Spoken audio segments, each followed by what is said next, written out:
Bonjour à tous et merci de nous rejoindre sur Futur TV pour cette nouvelle édition de la rédaction. Voici les titres de ce journal. Le Liban ne perdra pas son combat contre le terrorisme. Une déclaration signée Tamam Salam. Le Premier ministre appelle les Libanais à plus de solidarité et de coexistence. Mehdi Nemmouche aurait été l'un des geôliers des ex-otages français en Syrie. L'homme est accusé du quadruple assassinat au musée juif de Bruxelles en mai dernier. La France prête à rejoindre une coalition internationale contre l'État islamique en Irak. L'OTAN est catégorique, aucune troupe au sol ne sera déployée pour ne pas réitérer l'échec de l'invasion de l'Irak en 2003. Et puis à suivre également dans cette édition, Mohamed Morsi va être jugé pour avoir livré au Qatar des documents relevant de la sécurité nationale. L'ancien président égyptien encourt déjà la peine de mort dans plusieurs affaires. Tamam Salam est catégorique, le Liban ne perdra pas son combat contre les défis auxquels il fait face, notamment le terrorisme. Le Premier ministre insiste par ailleurs sur l'importance de la solidarité et de la coexistence entre les Libanais pour surmonter cette épreuve difficile. Surtout le rapt des soldats et membres des forces de sécurité intérieure par des groupes islamistes lors des combats meurtriers de Herzl dans la Bekaa au début du mois d'août.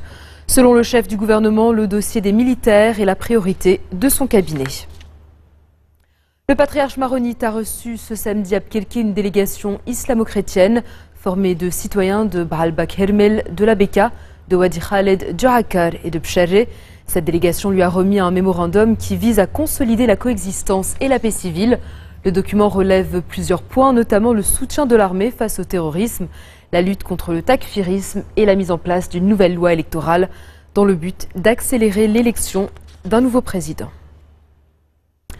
Un membre du Hezbollah a été tué vendredi dans l'explosion d'un dispositif d'écoute israélien dans le sud du Liban. Le Parti de Dieu l'a confirmé dans un communiqué. L'armée libanaise avait affirmé avoir découvert un appareil suspect près de la localité d'Adloun. Tsahal l'aurait fait exploser à distance alors que l'armée s'apprêtait à l'inspecter. Selon des médias proches du Hezbollah, Hassan Ali Haïdar était en train de désamorcer la charge explosive placée dans l'appareil d'écoute. Ce n'est pas la première fois que ce genre d'incident arrive. L'ancien otage et journaliste français en Syrie, Nicolas Hénin, affirme que Mehdi Nemmouche, le tueur présumé du musée juif de Bruxelles, a été l'un de ses geôliers pendant sa détention. En effet, avant de commettre son attentat en mai 2014, qui a coûté la vie à 4 personnes, Nemmouche a passé quelques mois en Syrie dans les rangs de l'État islamique. Dans un témoignage publié par le magazine Le Point, pour lequel il travaille, Nicolas Hénin raconte que Nemmouche était en charge des otages occidentaux, alors retenus dans un ancien hôpital d'Alep, transformé en prison. Il n'était qu'un exécutant de base de l'organisation islamiste, mais aurait fait preuve d'une grande brutalité et commis des actes graves. Cette information devait rester secrète pour ne pas mettre en danger la vingtaine d'otages occidentaux encore détenus en Syrie par l'État islamique, notamment à la demande des 4 journalistes français libérés en avril dernier.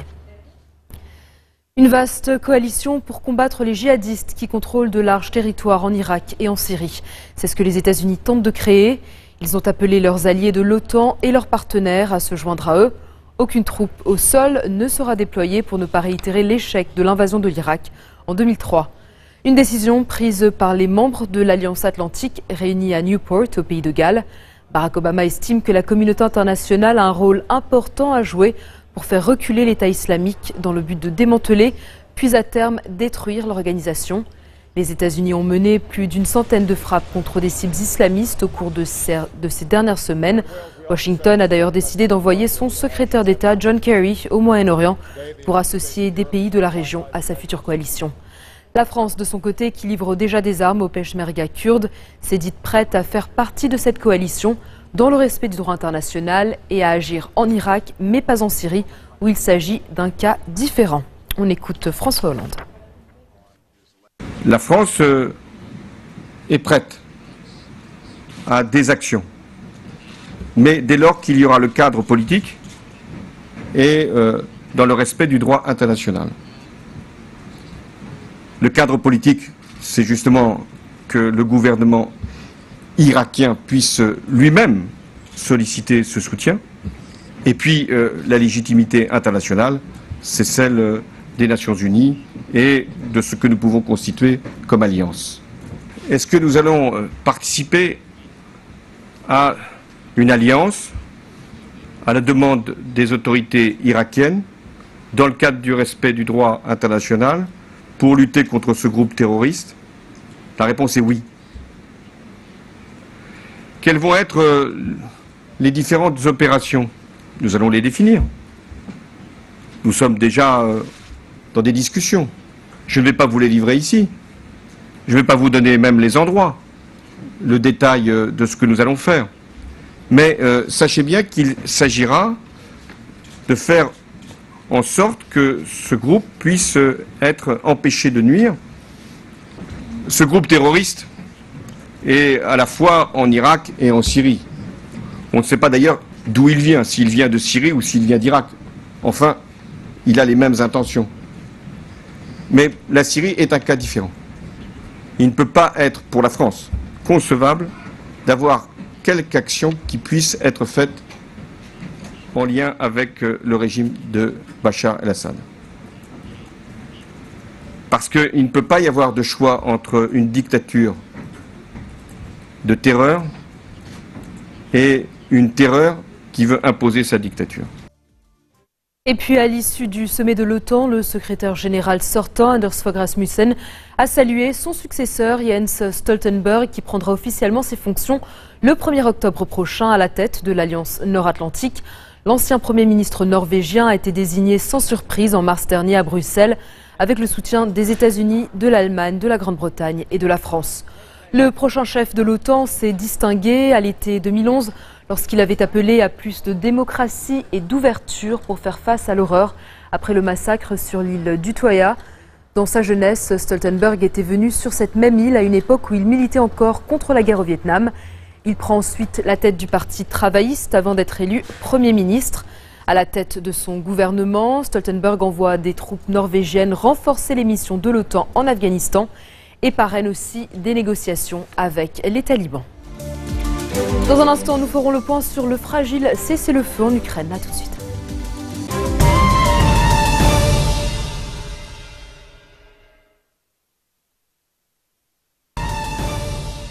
Retour sur le plateau de l'info du 1640. Mohamed Morsi, le président égyptien destitué par l'armée, va être jugé dans une nouvelle affaire. Cette fois, la justice l'accuse d'avoir livré au service de renseignement du Qatar et à des dirigeants de la chaîne d'information Al Jazeera des documents qui relèvent de la sécurité nationale en échange d'1 million de dollars. La date de l'ouverture du procès n'a pas encore été fixée. Parmi les co-accusés de Morsi figure son ancien secrétaire ainsi qu'un rédacteur en chef d'Al Jazeera. L'ex-président islamiste encourt déjà la peine de mort dans 3 affaires, dont un procès pour espionnage.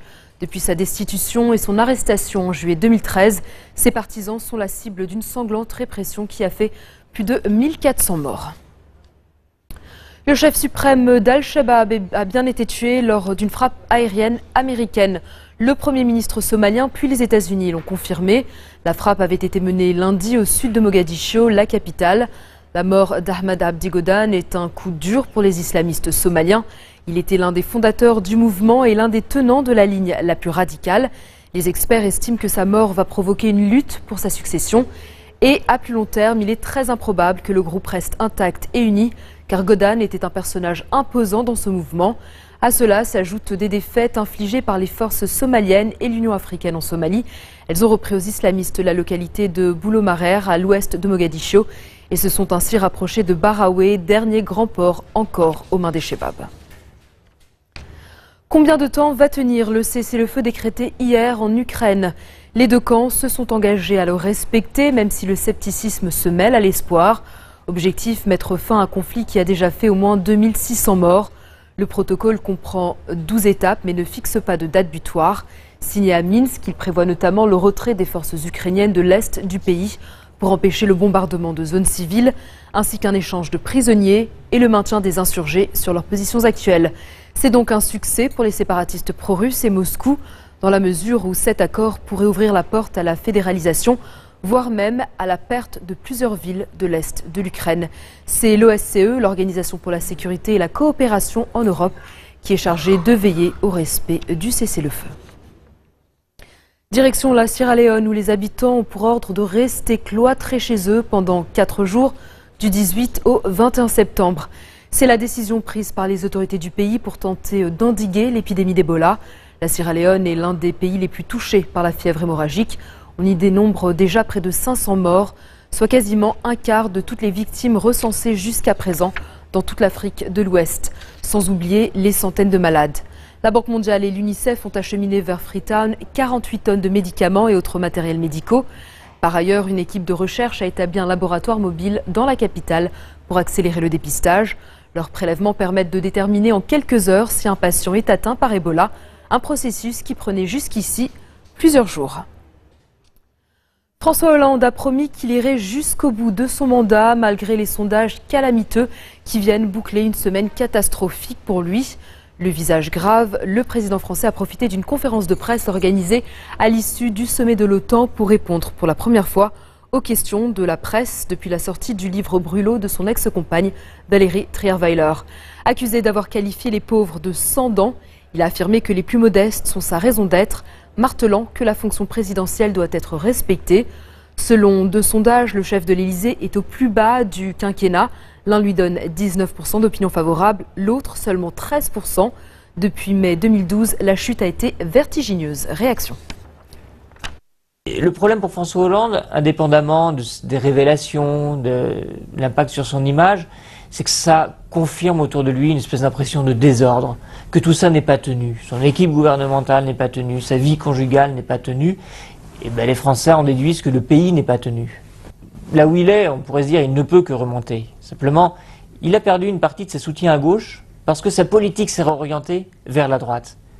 Mais pour autant, il n'a pas gagné de soutien à droite. Parce qu'il y a une hostilité de fond à l'égard de la personne de François Hollande, de la part des sympathisants de l'UMP, des électeurs du centre, qui ne bougent pas d'un pouce quand des signes sont donnés au monde de l'entreprise, à une plus grande libéralisation de l'économie. Et donc tant qu'il y a cette situation-là, et il y a un risque d'enquistage, et qu'effectivement François Hollande reste très bas, même si sur le chômage, par exemple, il obtenait des résultats dans les mois qui viennent. François Hollande, malheureusement, a fait beaucoup de promesses durant son élection et il a déçu beaucoup de Français. Après, je pense au niveau de l'inflation, malheureusement, je pense que c'est pas lui le seul responsable, c'est aussi des générations et le fait que l'économie va mal. Et moi, je pense que la grosse cause, c'est l'Europe. Après, c'est aussi un président qui n'assume pas aussi ses erreurs. Le seul vrai problème de Hollande est plutôt son problème de communication. Je pense que le reste, pour moi, il a une bonne politique. Par contre, il ne sait pas non pas l'appliquer, mais plutôt en parler. Donc les Français n'entendent pas. C'est catastrophique. Qu'est-ce que vous voulez que je dise d'autre? C'est absolument catastrophique pour l'image de la France. Pour le restant du monde, quoi, dans le restant du monde. C'est pas que les gens ne l'aiment pas. Le problème, c'est que pour l'instant, il n'a pas encore de résultats. C'est un problème de résultats. C'est-à-dire que sa politique n'a pas encore donné des résultats escomptés. Mais sinon, moi, je pense qu'il a une bonne stratégie et que d'ici la fin de son mandat, les résultats seront là. Je pense personnellement que M. Hollande, il se dit notre parti socialiste, mais j'ai l'impression qu'il ne sait pas si c'est à droite ou à gauche. Il n'arrête pas de décider s'il veut faire une politique de droite, une politique de gauche, une politique d'austérité, une politique de relance. Et comme on a l'impression qu'il hésite beaucoup, qu'il n'arrête pas de changer entre les deux, les gens n'ont pas confiance en lui. C'est la fin de ce journal. Tout de suite, le rappel des titres qui ont marqué l'actualité de cette journée. Le Liban ne perdra pas son combat contre le terrorisme. Une déclaration signée Tamam Salam. Le Premier ministre appelle les Libanais à plus de solidarité et de coexistence. Medinemouche aurait été l'un des geôliers des ex-otages français en Syrie. L'homme est accusé du quadruple assassinat au musée juif de Bruxelles en mai dernier. La France prête à rejoindre une coalition internationale contre l'État islamique en Irak. L'OTAN est catégorique, aucune troupe au sol ne sera déployée pour ne pas réitérer l'échec de l'invasion de l'Irak en 2003. Et puis Mohamed Morsi va être jugé pour avoir livré au Qatar des documents relevant de la sécurité nationale. L'ancien président égyptien encourt déjà la peine de mort dans plusieurs affaires. Merci de votre attention. Retrouvez-nous tous les jours à 16h40 heure de Beyrouth. Vous pouvez également nous suivre en ligne sur notre site web ou en téléchargeant notre application mobile. Vous retrouverez Serge Berberi à la barre du prochain JT. Très bonne soirée à toutes et à tous.